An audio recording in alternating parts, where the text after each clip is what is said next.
Hey everyone, let's talk about something we've all struggled with at some point: procrastination. You know that feeling, right?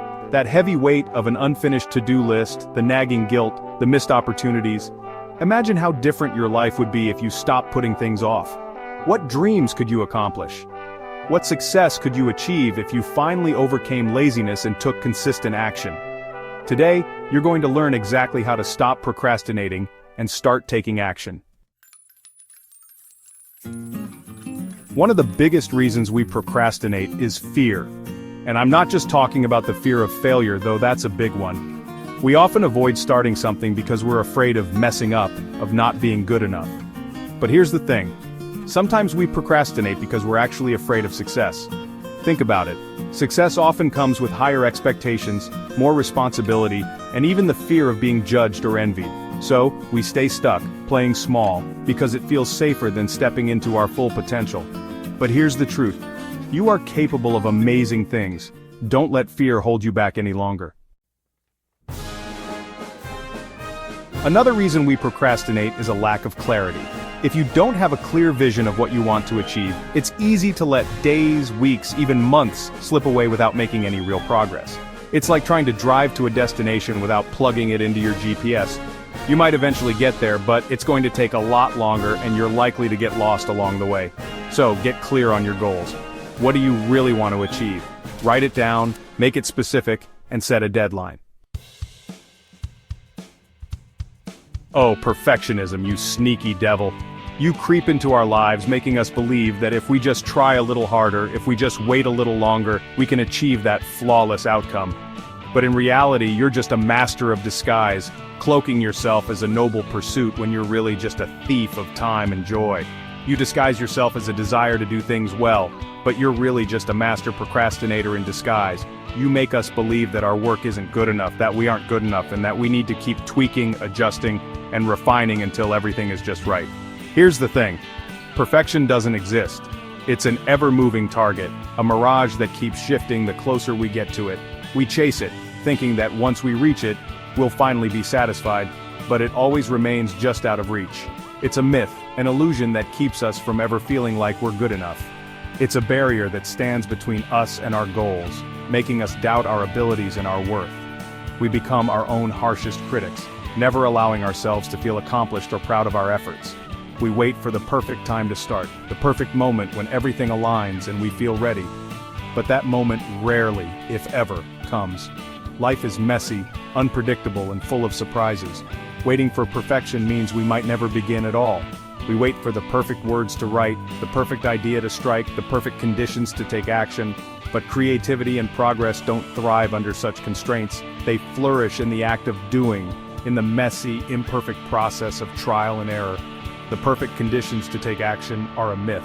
We convince ourselves that we need everything to be just right before we can move forward, but in doing so, we paralyze ourselves with inaction. We miss opportunities, we lose momentum, and we let our dreams slip away. But guess what? That perfect moment may never come. And even if it does, by the time we get there, we've already wasted so much time waiting that we've lost momentum and motivation. We've let the fear of imperfection hold us back from making progress and achieving our goals. And even if it does, by the time we get there, we've already wasted so much time waiting that we've lost momentum and motivation. We've let the fear of imperfection hold us back from making progress and achieving our goals. We end up feeling exhausted, defeated, and further away from our dreams than ever before. So, ditch the pursuit of perfection and embrace the power of progress. Celebrate the small wins, the incremental steps forward, and the imperfect efforts that bring you closer to your goals. Remember, it's the journey, not the destination, that truly matters. Done is better than perfect, because in the end, it's the actions we take, the risks we embrace, and the progress we make that define our success. So, let go of the need for perfection and start taking action today. Your future self will thank you. Chapter 4. Your brain on instant gratification. Let's be honest, our brains are wired for instant gratification. From the moment we wake up, we are bombarded with choices that offer immediate rewards. Whether it's the allure of fast food, the endless scroll of social media, or the quick thrill of video games, our brains are constantly seeking that next hit of dopamine. We want it all, and we want it now. This desire for instant gratification is deeply rooted in our biology. It's a survival mechanism that helped our ancestors make quick decisions in life-or-death situations. But in today's world, this same mechanism can lead to impulsive behaviors that aren't always in our best interest.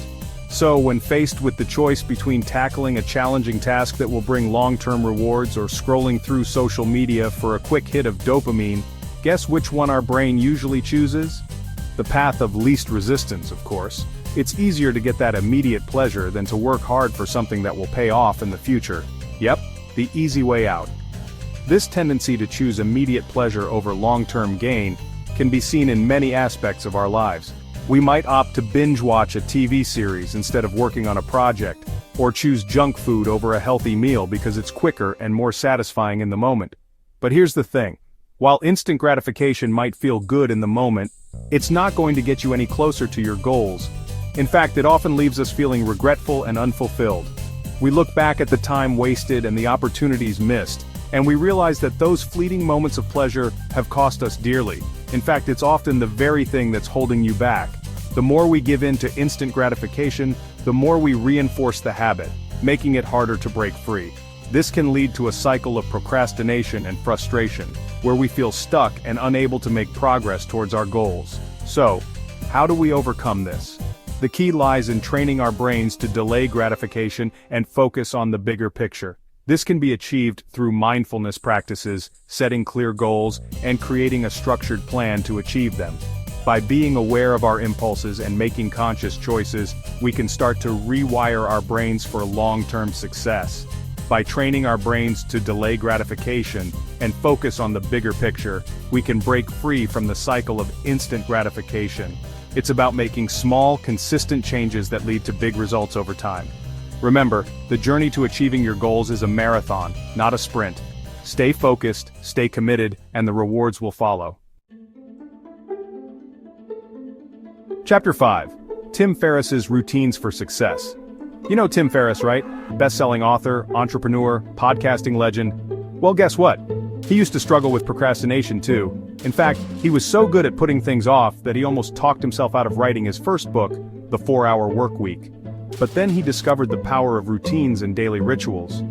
By creating structure and discipline in his life, he was able to overcome his procrastination habit and achieve incredible success. And the best part? You can do it too. Chapter 6. Mel Robbins' 5-second rule.